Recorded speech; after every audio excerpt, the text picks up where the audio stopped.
भारत के महान संत और आध्यात्मिक गुरु रामकृष्ण परमहंस जी का मानना था कि ईश्वर का दर्शन किया जा सकता है।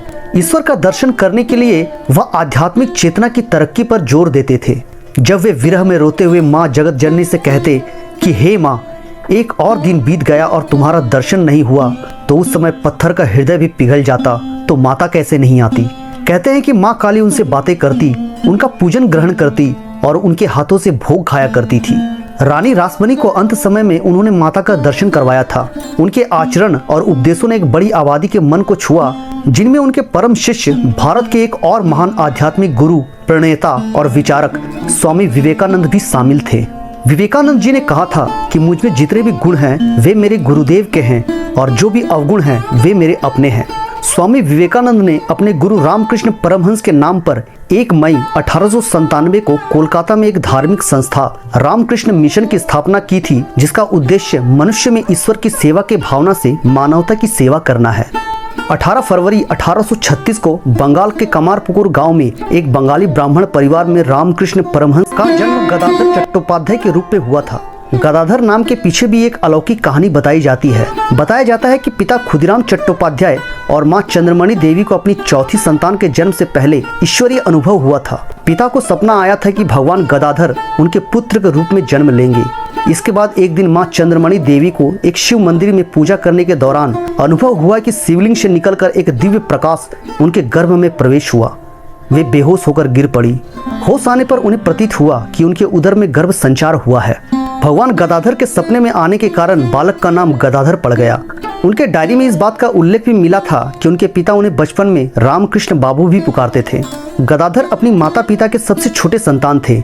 उनके 2 बड़े भाइयों के नाम राम कुमार और रामेश्वर था और बहन का नाम कात्यायनी था। चूंकि चट्टोपाध्याय परिवार भगवान विष्णु और उनके अवतार भगवान राम का भक्त था, इसलिए गदाधर के दोनों बड़े भाइयों के नाम में राम शब्द शामिल किया गया था। गदाधर जब महज 7 वर्ष के थे तब उनके पिता का निधन हो गया था। बताया जाता है कि गदाधर को 6-7 वर्ष की आयु में पहली बार आध्यात्मिक अनुभव हुआ था, जो आने वाले वर्षों में उन्हें समाधि की अवस्था में ले जाने वाला था और जिसकी परिणति परम साक्षात्कार थी। बालक गदाधर एक दिन भोर में धान के खेत की संकरी पगडंडियों पर चावल के मुरमुरे खाते हुए टहल रहे थे। पानी से भरे बादल आसमान में तैर रहे थे। ऐसा लग रहा था मानो घनघोर वर्षा होने वाली हो। उन्होंने देखा कि सफेद सारसों का एक झुंड बादलों की चेतावनी के खिलाफ उड़ान भर रहा था। जल्द ही पूरे आसमान में काली घटा छा गई, लेकिन प्राकृतिक दृश्य इतना मनमोहक था कि बालक गदाधर की पूरी चेतना उसी में समा गई। उसे सुध-बुध न रही। चावल के मुरमुरे हाथ से छूटकर खेत में बिखर गए और बालक गदाधर भी वहीं अचेत होकर गिर पड़ा। आसपास के लोगों ने जब देखा तो वे फौरन उन्हें बचाने के लिए दौड़े। वे उन्हें उठाकर घर ले आए। बताया जाता है कि गदाधर का यह पहला आध्यात्मिक अनुभव था, जिसने भविष्य में उनके परमहंस बनने की दिशा तय कर दी थी। संसार के अस्तित्व संबंधी परम तत्व का ज्ञान प्राप्त कर लेने वाले को परमहंस कहा जाता है। रामकृष्ण परमहंस की गिनती ऐसे ही महात्माओं में होती है, इसलिए उनके नाम के साथ परमहंस लगाया जाता है। बालक गदाधर की चेतना धीरे धीरे आध्यात्म के अनंत समंदर में गोते खाने लगी। उनका मन आध्यात्मिक स्वाध्याय में ही लगने लगा। 9 वर्ष की उम्र में उनका यज्ञोपवीत संस्कार कराया गया। इसके बाद वह वैदिक परंपरा के अनुसार धार्मिक अनुष्ठान और पूजा पाठ करने और कराने के लिए योग्य हो गए थे। उनका मन पूजा पाठ, संत सेवा और भजन कीर्तन में ही लगा रहता था।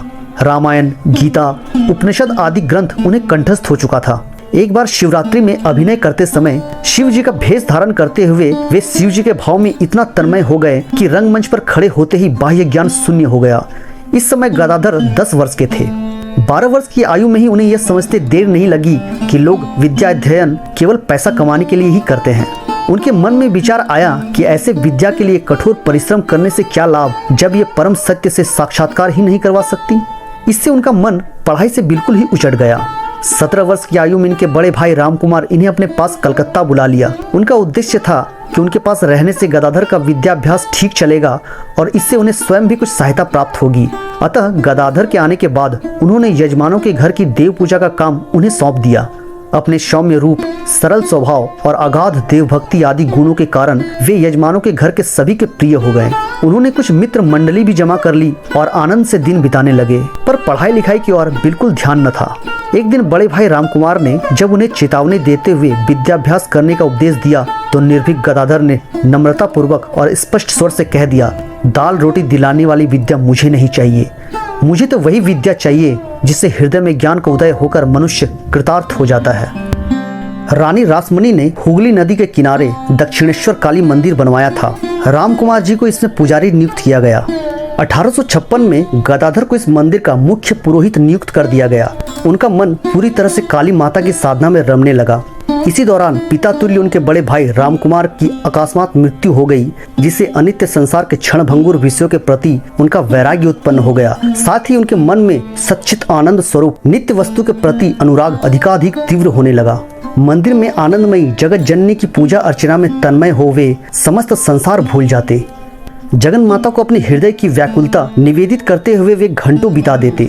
देवी के सम्मुख भक्तिपूर्ण हृदय से भजन गाते हुए सुध बुध खो बैठते और नेत्रों से अविरल प्रेमाश्रु की धारा बहती हुई उनके वक्षस्थल को भिगो देती।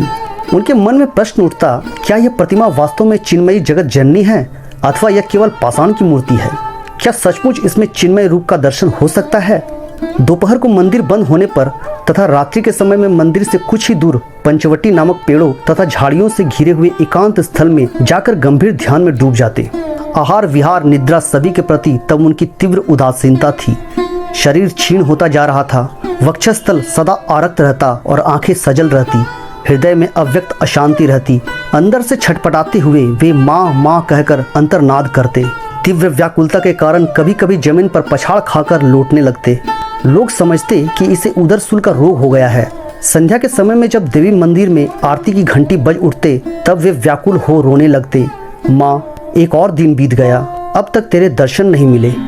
एक दिन तो भगवत विरह की पीड़ा इतनी असहनीय हो गई कि उनके मन में बारंबार यह विचार उठने लगा, यदि माता के दर्शन ही न हो तो इस जीवन को रख कर क्या लाभ। और ऐसा सोच वे अपने जीवन का अंत कर देने के इरादे से पागलों की तरह मंदिर की दीवार पर लटक रहे खड़ग की ओर लपके और उसे हाथ में लेकर अपने गले में मारने ही वाले थे कि उन्हें माता का अपूर्व दिव्य दर्शन हुआ और वे बाह्य ज्ञान शून्य होकर जमीन पर गिर पड़े। घर द्वार मंदिर सब जाने कहाँ विलीन हो गए और वे एक असीम अनंत चैतन्यमय ज्योति समुद्र में निमग्न हो अपना अस्तित्व खो बैठे। अंतःकरण में एक अपूर्व आनंद का स्रोत निरंतर बहने लगा। इसी तरह अब माता प्रतिदिन उनसे बातें करती, उनकी पूजा ग्रहण करती और उनका निवेदित भोग सचमुच खाया करती और गदाधर दिन दुनिया भूलकर माँ के प्रेम में सराबोर रहते।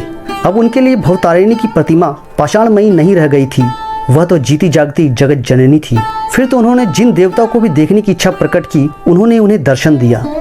भैरवी ब्राह्मणी से उन्होंने तंत्र की दीक्षा ली और तोतापुरी जी से अद्वैत की। कहते हैं तोतापुरी जी ने ही इनका नाम रामकृष्ण रखा था। माता काली की साधना में उन दिनों में अफवाह फैल गई थी कि रामकृष्ण का मानसिक संतुलन बिगड़ गया है। परिवार ने सोचा कि शादी करा देने से रामकृष्ण पर पारिवारिक जिम्मेदारियां आ जाएगी और वह सांसारिक जीवन में रम जाएंगे और उनका मानसिक संतुलन ठीक हो जाएगा। 1859 में शारदा मणि मुखोपाध्याय से रामकृष्ण की शादी करा दी गई। शारदा मणि को भी भारत में माता का दर्जा प्राप्त है, क्योंकि उन्होंने भी बाद में आध्यात्म का रास्ता चुना था और पति के सन्यासी हो जाने पर उन्होंने सन्यासिनी का जीवन व्यतीत किया था। युवावस्था में रामकृष्ण ने तंत्र मंत्र और वेदांत सीखने के बाद इस्लाम और ईसाई धर्म का भी अध्ययन किया था। आध्यात्मिक अभ्यासों, साधना सिद्धियों और उनके विचारों से प्रभावित होकर तत्कालीन बुद्धिजीवी उनके अनुयायी और शिष्य बनने लगे। तब बंगाल बुद्धिजीवियों और विचारकों का गढ़ हुआ करता था। तभी नरेंद्र नाथ दत्त अर्थात स्वामी विवेकानंद जी भी उनके संपर्क में आए। रामकृष्ण परमहंस के शिष्य उन्हें ठाकुर कहकर बुलाते थे।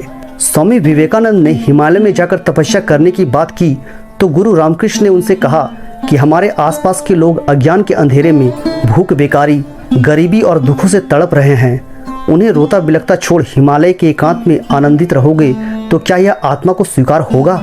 उनके इन वचनों को सुन विवेकानंद लोगों की सेवा में लग गए थे। विवेकानंद जी की विद्वता विश्व प्रसिद्ध रही है। उन्होंने कहा था, मुझ में जितने भी ज्ञान हैं वे सिर्फ मेरे गुरु के हैं और जितनी भी कमियां हैं वो सिर्फ मेरे अपने हैं। धन्य हो ऐसे गुरु और शिष्य। गुरु ने अपना सर्वस्व शिष्य को दे दिया और शिष्य ने अपनी सारी उपलब्धियां गुरु के नाम कर दिया। जीवन के आखिरी दिनों में रामकृष्ण परमहंस गले में सूजन की बीमारी से ग्रस्त थे। डॉक्टरों ने उन्हें गले का कैंसर बताया था। बीमारी से वो विचलित नहीं होते थे और इसका जिक्र होने पर मुस्कुरा देते थे और साधना में लीन हो जाते थे। इलाज कराने से वो मना करते थे, लेकिन विवेकानंद सहित कई शिष्य उनकी दवाइयाँ कराते रहे। 16 अगस्त 1886 को 50 वर्ष की आयु में उन्होंने परम समाधि प्राप्त की, यानी देह का त्याग कर दिया। रामकृष्ण छोटे छोटे उदाहरणों और कहानियों से अपनी बात समझाते थे। उनके आध्यात्मिक आंदोलन में जातिवाद और धार्मिक पक्षपात की जगह नहीं थी, इसलिए हर वर्ग और संप्रदाय के मन में उन्होंने जगह बनाई और लोगों को एकता और सामूहिकता में बांधने का काम किया। उनकी शिक्षाएं जीवन के परम लक्ष्य यानी मोक्ष केंद्रित है, जिसके लिए व्यक्ति को आत्मज्ञान होना जरूरी है। रामकृष्ण परमहंस कहते थे कि अगर किसी व्यक्ति को आत्मज्ञान प्राप्त करना है तो पहले अहंकार को त्यागना होगा, क्योंकि अहम भाव अज्ञानता के पर्दे के समान है। ईश्वर में विश्वास, साधना, सत्संग और स्वाध्याय जैसे साधनों से अहंकार को दूर किया जा सकता है और आत्मज्ञान प्राप्त किया जा सकता है। तभी व्यक्ति ईश्वर के दर्शन यानी ब्रह्म का साक्षात्कार कर सकता है। रामकृष्ण परमहंस के उपदेश और शिक्षाएं लोगों के अचेतन मन पर प्रभाव करती है और उन्हें चेतना की ओर ले जाती है, जिसके प्रभाव से ईश्वरीय दर्शन की अभिलाषा का बीज अंकुरित हो उठता है।